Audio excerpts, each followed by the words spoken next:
It's becoming quite normal to get calls from customers that likes to do cinematography and photography, asking about what do they need in order to start flying FPV for their work. I decided to put this video together in order to have an answer for all of them that is quick, that I can point them visual, and hopefully with the right information for them to take a decision on what do they want to buy. The items that you will normally need in order to fly FPV for filming are here. And I'm going to go through the list of them, showing you what I think is the right choice to do for each one of the categories, so you have the best equipment to do your work. First, you're gonna need a radio. And together with the radio, don't forget that you need to buy batteries as well. You will also need goggles and, of course, batteries for the goggles. You will need a drone and, of course, batteries for the drones. You will need also a charger so you can charge all these batteries that I've been mentioning. And probably one of the most important parts of this list for you if you are into filming is to have an action camera that your drone can carry and give you the good and best possible quality that you need to do your work. So let's go over the list of what I have here, and I will explain each one of them and what do I think is a good choice in each one of these areas. Okay, let's talk about the radio first. In order to fly FPV, you need a radio. It's one of the first things that you should buy, because once you have the radio, you can start using a simulator and get that muscle memory of how to use the sticks in order to fly. I think this is one of the most important parts and something that you shouldn't skip if you want to become very good at flying FPV. Radios, there are many in the market. Today there is something called multi-protocol radios, which means that inside the radio you have a module that allows you to connect to different radio protocols and different drones using just the radio. Two of the most famous or common brands that you're going to find with multi-protocol are Radio Master and Jumper. Both of them has different radios from small to big ones, and you can find mainly two different shapes for radios. One is what I call PlayStation style radio, like the Jumper T Lite. It's a small, fits very well in your hands, and it's very comfortable to bring with you when you are flying and you are packing your bag for flying. The second shape, it's something more like this one, like the TX16S, which is a bigger radio. It sits very well in your hand, but it's definitely bigger than the Jumper T Lite. There is a third radio that I normally see around, which is the Tango 2 from TBS. It has a similar shape than the T Lite, the PlayStation style like this, but it's not multi-protocol unless you add an external module. We will talk about protocols and external module a little bit later, but for now, in my personal opinion, when it comes to an investment for a radio, something like the TX16S is pretty good. It's a radio that is going to give you a lot of flexibility when it comes to connecting to different protocols. You have a very good color screen to drive you through the different functions that you have to do. It's very common to find people using it, which means that you will get a lot of support in case that you have any trouble, and it has a good price. As I mentioned in the introduction, don't forget batteries for your radio. The Tango 2 from TBS has an internal battery, and then you don't have to think about it. You just connect it to a USB-C and charge your battery. The Radio Master doesn't come with a battery included, but you can buy different kinds, either two 18650 or 21700 pair as well, or even a specific battery that is made for the TX16 from Radiomaster. Other radios like the Jumper, you also need to buy separately the battery, but once that you have it, you can charge those batteries directly from the radio, which is pretty cool, at least in these two. There are other radios, older radios that doesn't allow to do that, but in these two, if you install a rechargeable battery, you're going to be able to do it directly from the radio, just connecting the USB-C port. There is nothing wrong choosing something else like a cheaper T-Lite, for example. But again, the radio might be one of those things that you buy once and you keep it for a very long time. You're not gonna be changing your radio every month or something like that, which for me makes it very easy to say, I'm going to invest in a good radio that I can have for a very long time. And in that case, the TX16S for me is a good choice. Let me talk now about the goggles. There are two different kind of video signals when it comes to drones, analog and digital. If you are into cinematography or photography, most probably you are very careful and you like to have the best image quality that you can. That's today possible if you're flying digital. And in the digital world, there are two players mainly, but I would say that DJI is the one leading the way. These goggles are going to give you the best quality possible when you are flying. It's HD, it's very crisp, it's very nice, and you're going to be able to feel like you're flying together with your drone while watching everything through the goggles. If you're buying these goggles today, the version that is available is version 2, and they come with a battery included in the package. If you're buying these goggles second-hand, you might find the version 1 which didn't include a battery pack in the box. So you need to buy an external battery to attach to the goggles. You can have LiPos, you can have 18650, you can have many options. But you have to make sure to have the right voltage that fits the goggle so you don't burn them. The DJI goggles don't look like this when they're original. I modified them with some stickers. I added this nice strap that I sell in my shop. And you can have some other accessories like changing the antennas, for example, if you want to fly longer distance. But everything that you can do later, you don't need to start with those kind of things. Like if you're just buying them, everything that is in the box is going to be enough for you to go fly, learn how to use it, and most probably do most of the work that you're planning to do. Now let's talk about the drone. I found that people that want to film normally have two different ideas of what they want to do. Either they want to film inside, indoor, being in small gaps and things like that, or they want to go out, chase fast movements in cars or motorcycles or things like that. And for both of them, you would most probably need different kind of drones. There are many drones in the market, so in order to choose one, it's going to be extremely difficult. But if I'm thinking about, for example, people that wants to do real estate, where they want to film indoors, I would think that something like a sub 250 grams drone that has prop guards, or sometimes also called ducts, it's a very good choice. These kind of drones are small, they are stable, they have this protection around the propellers that is going to allow you to bump into things without making a huge mess. And if we're going to go down to a recommendation, I have found that this Gepard C Cinelog 25 out of the box has a very good tuning, and it's one of the favorites from my customers to buy when flying indoors and when filming things that are going to be in a place full of things or full of people.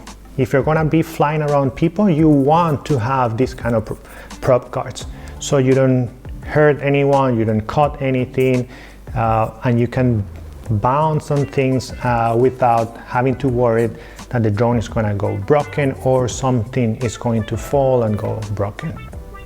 Since we are talking about digital FPV here, because we said that that's what is going to give you the best image quality and the best experience flying, the Cinelog 25 has digital option and analog option. Here you have the digital one with a very good camera, and it will be the drone that I recommend if you're going to be filming indoors. If you're going outdoors, then you have many more options. I would think that if you're thinking about chasing objects, then you need something fast, like a 5-inch quad. But at the same time, you have to think, if you're just getting into the hobby, a powerful, fast drone might be a little bit more difficult to start learning with than something like this one. The drone, of course, needs batteries. You have here some of the batteries that I use and sell. And a battery normally will give you something between 3 and 6 minutes of flight time, depending on the drone, depending on the capacity of the battery and so on. So think about that you get around 4 minutes per battery. That means that if you're out, if you're learning or even doing a job, you're gonna need a lot of batteries.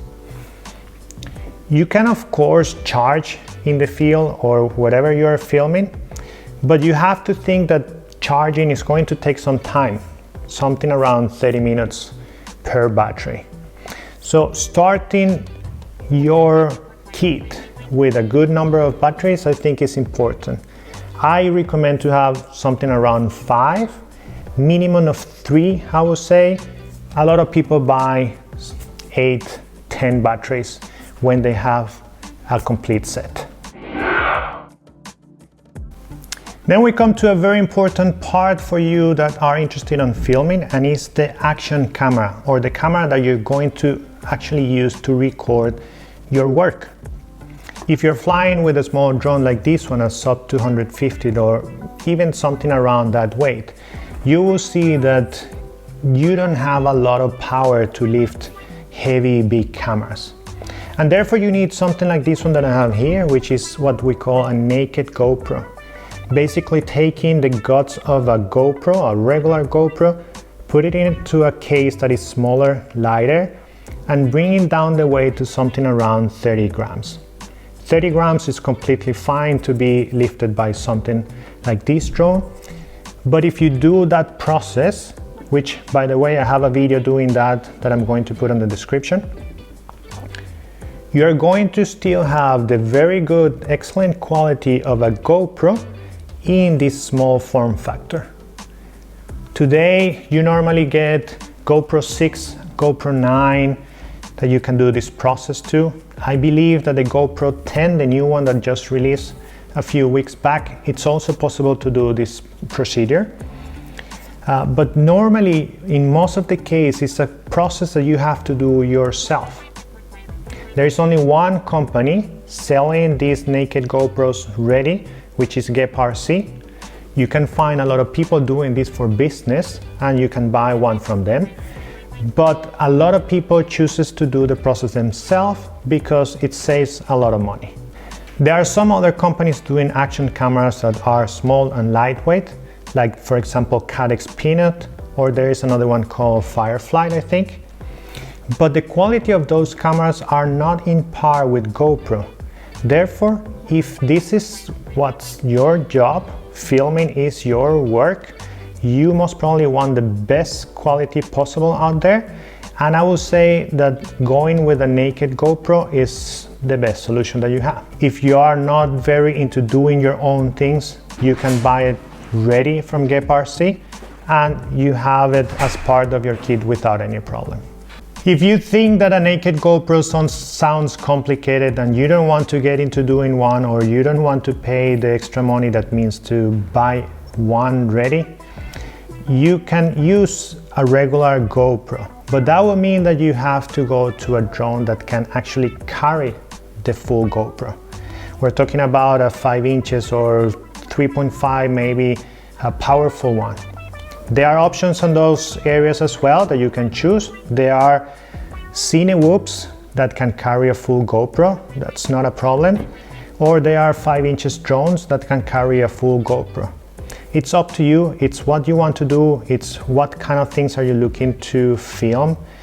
But again, in general, you have to think that the best quality you're gonna get it is from a GoPro. Either naked or full, that's the decision that you have to take. The charger, even though you can think that it's something that you might not have to pay a lot of attention, it's good to think a little bit about it. One of the things that happens is that when you are going to fly, you start thinking, oh, I need to charge my batteries. And if I say that you should have something between 4, 5, or 6 batteries, and each one takes around 30 minutes, if you add that, it's quite a lot of time that you need to make sure that you have your batteries charged before you go flying. Of course, there are ways to accelerate everything by charging faster, but that takes a little bit of a toll on the life of the battery. And you want to try to keep your things in the best possible state. Therefore, if you're going to get a charger, I think that it's a very good idea to have something like this one, where you have 2 channels and you can charge 2 batteries at the same time. There is also chargers that have 4 channels, but of course the price goes much higher. And maybe the relationship between the price and how useful that is, it's not for you. You can have a charger, a very simple charger with 1 channel, but then you have to plan very well before going to fly. Something else that you have to think about when thinking about the charger is, are you going to take this charger to the field and try to charge during flying other batteries? Do you need to have only AC, or do you also need to have DC input in order to charge from, let's say, a bigger battery when you are out? Those things you have to keep in mind. There is one more thing that I personally like to think when buying a charger, and it's that some chargers allows you to work with them as a power supply.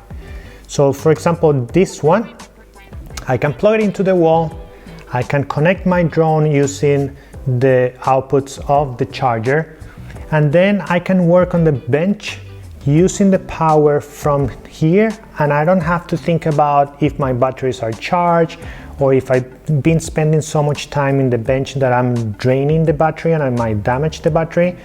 And then also it gives me a switch because I can turn on and off quickly from the charger with the drone that I'm working on the bench. There are many different options when it comes to charger. There are many manufacturers. I have in the shop this one, which I think is one of the best ones, and it's a very good price. But it's something for you to keep in mind.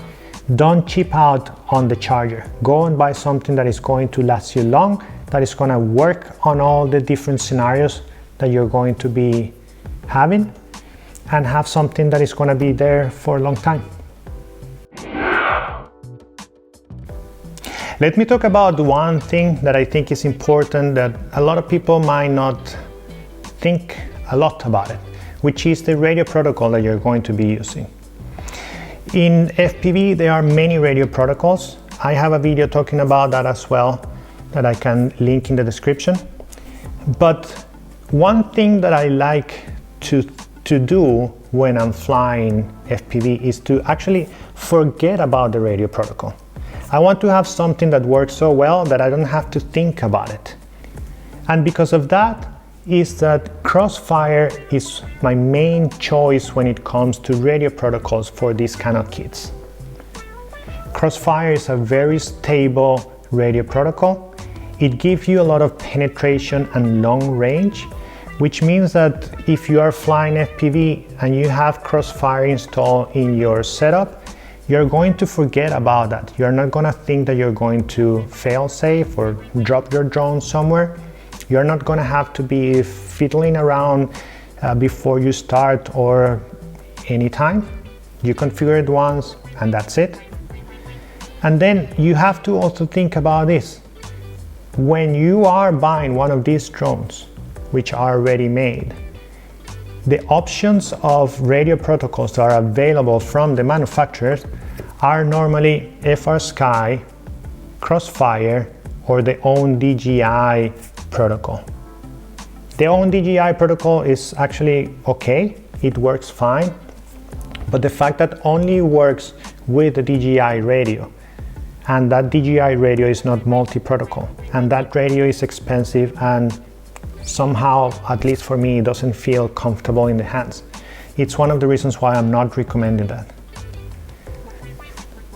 In order to use Crossfire, you need an external module on your radios.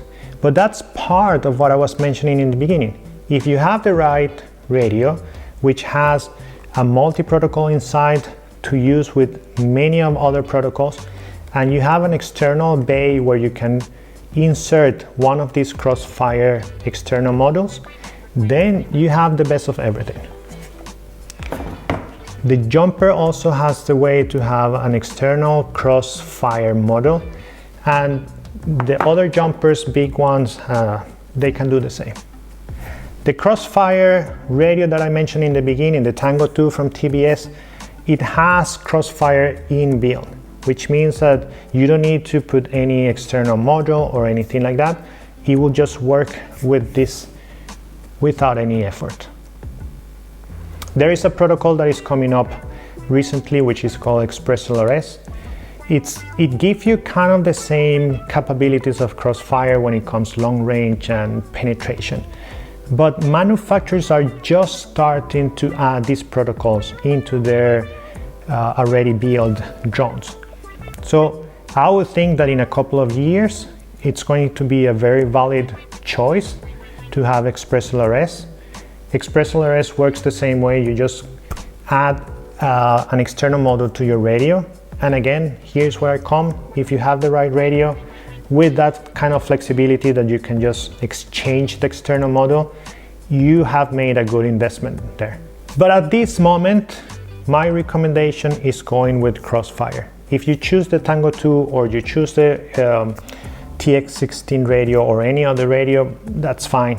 Just make sure that you have that Crossfire module in order to control your things, and forget about the radio protocol and just go out and fly.